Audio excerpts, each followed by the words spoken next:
Oh, I can't believe this. I'm in sunny Monterey, California, and right here, there it is, the brand new C7 Stingray Corvette. Coming up next on the Fast Lane Car.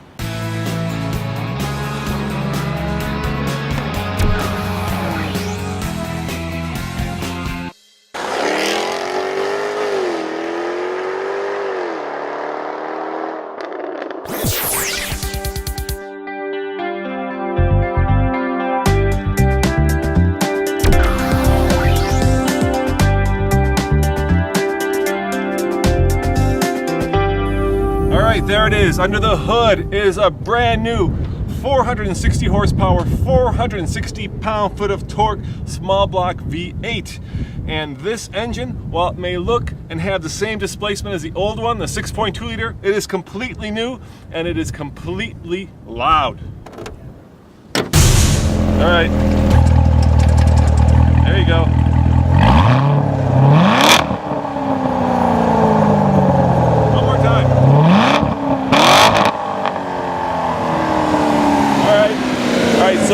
So what happens from a technological point of view when that exhaust note changes like that? Are there baffles in there? There's a valve inside the exhaust system, electrically controlled valve that opens and closes depending on the driver mode. So what I just demonstrated was track mode, where that valve is open most of the time. I see. And that gives you that kind of deeper Absolutely. Push rod, V8, yes. Small block, Chevy. Yeah, the sound we all know and love.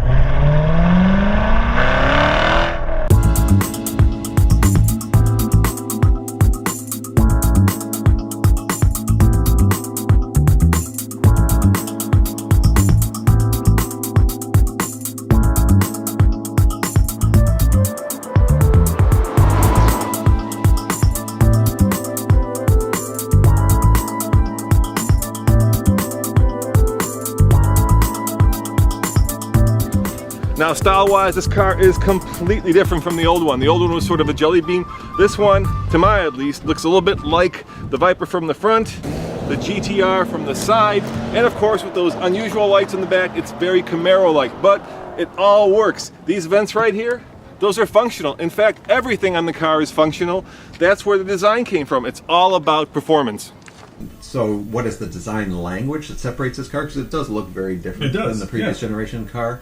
Really came right off the racetrack. We took the functional attributes of the C6R racer, the Le Mans racer, and the ALMS race car, and we looked at what does the race team do to use the exterior design to improve the performance of the vehicle. So you can see that right in the way this car is executed. You can see the functional hood opening, where you take the air through the radiator and up over the top. You can see the quarter vents, exactly like the race car has, to cool the diff and the trans. And because we had those design elements essentially as a new, fixed component of the car on the exterior, the whole rest of the surface could kind of evolve around them. Now, of course, the most controversial aspect of this car are the taillights, right? I'm looking at the other Corvettes, and they all have little round lights, and you look at this one, they're no longer round. Well, we decided to take some risk there, walking away from our sort of traditional look. And Corvette taillights haven't always been purely round, they've just been approximately round. Okay. But four design elements. And we do have that carried over. We wanted to telegraph, though, that we're using LED technology. So new state-of-the-art technology. It's much more expensive, much more capable, uses less energy than the traditional incandescent bulb. If we'd made a plain round tail light that looked the same as the old ones, we wouldn't be showcasing that we were using that technology. Now this new Corvette starts at about $52,000, and if you click all the boxes, it'll go all the way up to about $72,000. But here's the cool part. It does come with a removable hard top. And this top is made of carbon fiber, which means it weighs only 16 pounds, and it fits nicely in the back of the Corvette so that you can truly go topless.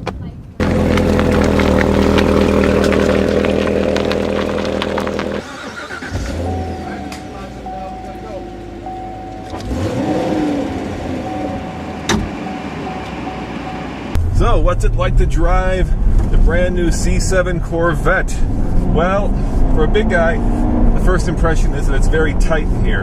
It's a little bit like the Viper in that regard, in that my head is almost hitting the ceiling and I'm kind of looking out into unfortunately, the visor here. However, I have a freakishly long torso, so that may not be a problem for a lot of you guys out there. The steering is very light, very precise. The shifting is good. It's got this rev matching ability, which is kind of interesting. So when I like downshift in a third gear, the engine automatically revs to match the car speed, and that makes it much easier and makes it much smoother.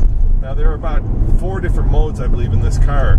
There's track mode, there is touring mode, there's sport mode, and then there's eco mode. And right now I'm in touring mode, and that seems to be fine for these kinds of roads. There is a noticeable difference in ride quality when you switch between the 3.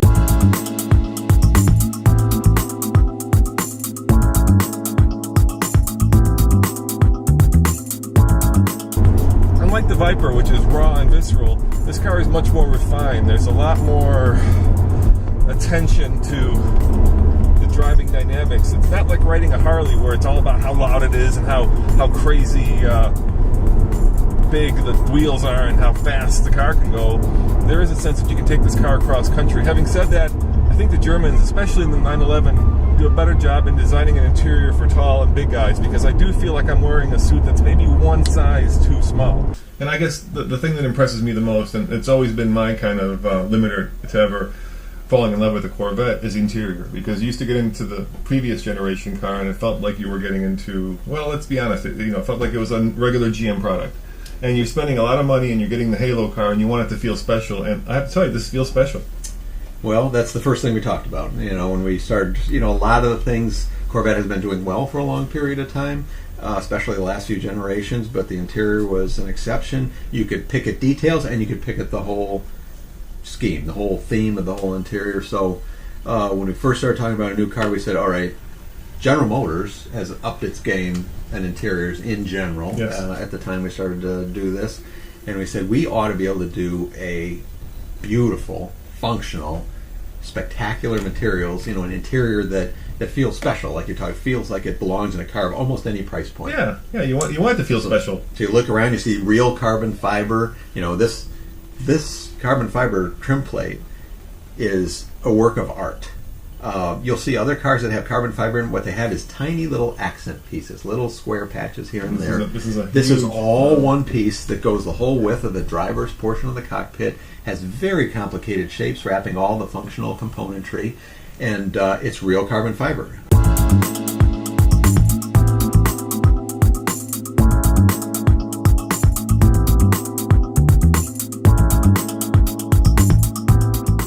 Now, in terms of ride and handling, it's a lot of fun. This engine is so torquey with the Sport Performance exhaust, 465 pound-foot of torque, 460 horsepower, and believe me, that is plenty fast.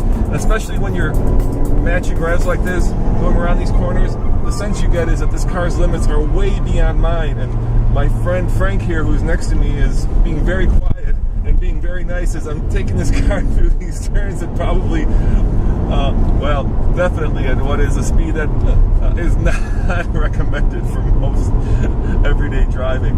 I do enjoy the stick shift. It has a 7-speed transmission, and that's a lot of gears because you basically have 1, 2, 3, 4 little slots at the top, and if you're not paying attention, it's pretty easy to go into 5th instead of 7th. Having said that, once you get used to it, especially with the rev matching, it does a really fine job in letting you feel like you're a visceral part of the car, which is something you don't get in the automatic.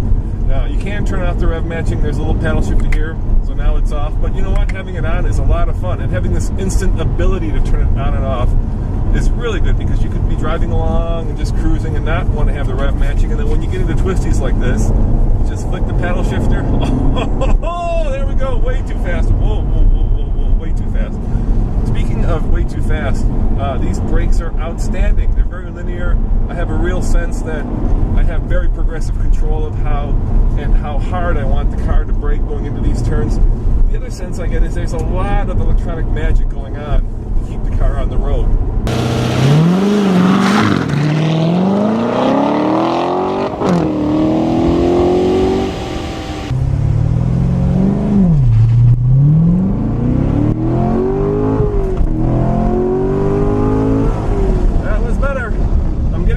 at it. Check it out. I'm into the 4s. 4.88. 4.88. And that was 4 attempts. And I keep getting better.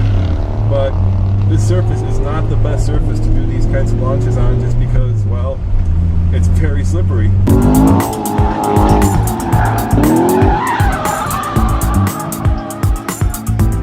I have to be honest, I've got my buddy here, Frank, who is being very quiet as I'm going way too, well, fast on these twisty roads. Thank you, Frank. And I forgot to bring my Depends. Look at these brakes, look at that. It just hauls it right down. Now here forward, here we go. Oh yeah. Oh yeah.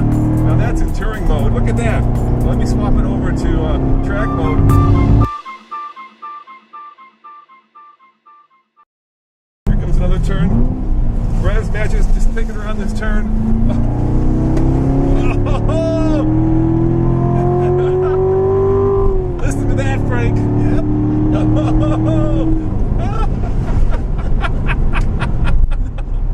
All right, that is dangerously too much fun. Oh yeah. What's that? Yes. And you can tell how in track mode it switches the exhaust notes, right? So the baffles in the exhaust switch up, so all of a sudden you get that nice steep V8 roar. Well, I think in the track mode too, it also keeps the revs higher. Yeah, and we're also bouncing around a lot more, so you can tell it's really shifted up the way that the suspension is working. The car feels very neutral, it's very flat, and you know what? Now that I'm flogging it around these turns, it doesn't feel as small anymore. All that goes away. It just feels very manageable and very easy to control.